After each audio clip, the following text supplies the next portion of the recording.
to where he didn't know anybody. Brother Moore didn't know, he didn't know Sister B lots of days. He didn't know any of his children. He didn't know anybody. You'd go to see him, Brother Taylor, you'd go to see him, and he was very pleasant. And he would visit with you, but he never knew who you was. There was a preacher friend of mine.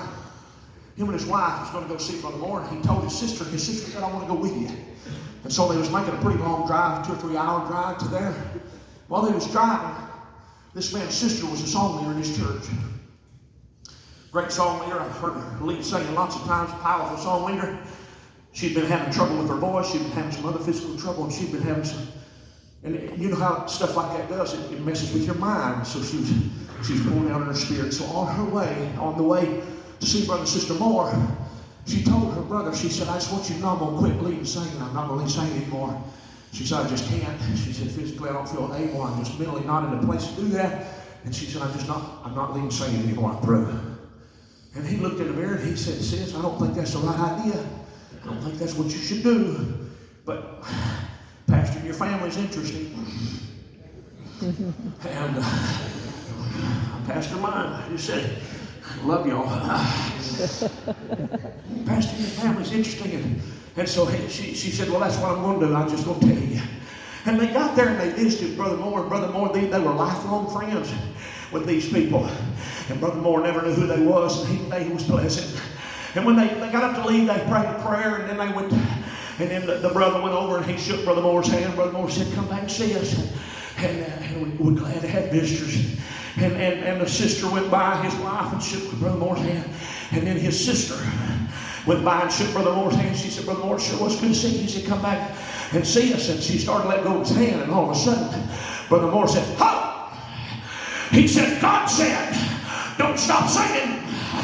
God said, keep on singing. Don't stop singing.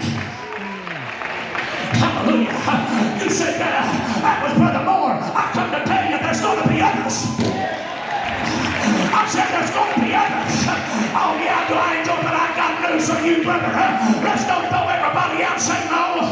Hey, brother, I listen to y'all. I knew him myself, but not like you, and I'm not trying to pretend that I do. But I listen to y'all, and yet very seldom do I get around a bunch of y'all very long until Brother Holmes' name comes up.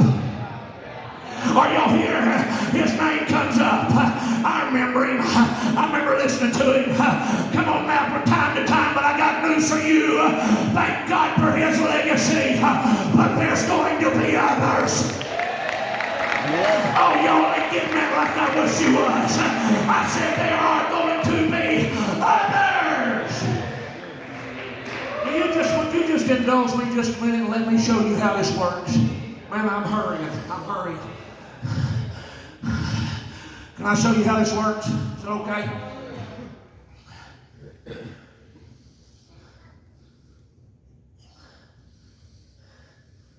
When Brother Brown was birthing this place, the vision of this place. And it was talked about a little bit the other night when he was birthing this place. And then there's many of your lives sitting right here under the sound of my voice that his fingerprints are all over. Right. Come on now. That's right. He shaped you into who you are today. He turns you into one of the others. Yeah. I feel like, oh, if I could preach this like I feel it, Pastor, woo! He was birthing this place, and he was bringing it. How many knows the first years are the hardest years?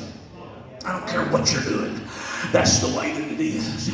He was bringing this to fruition, and he was beginning to mold things and mold young men, and he's still doing that through his legacy. That's still happening.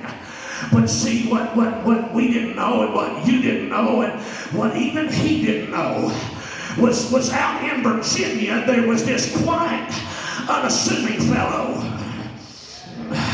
that I started seeing as a young man, Brother Taylor, because he would show up. He was pioneering a church, I believe, in Luray, if I remember correctly, and he would show up at revival services, and they would get him up to testify, and he'd get up and testify,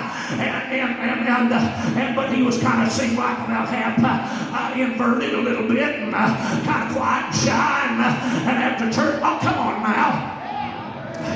And Brother Branham was doing his work here. Come on now. But I'll tell you what.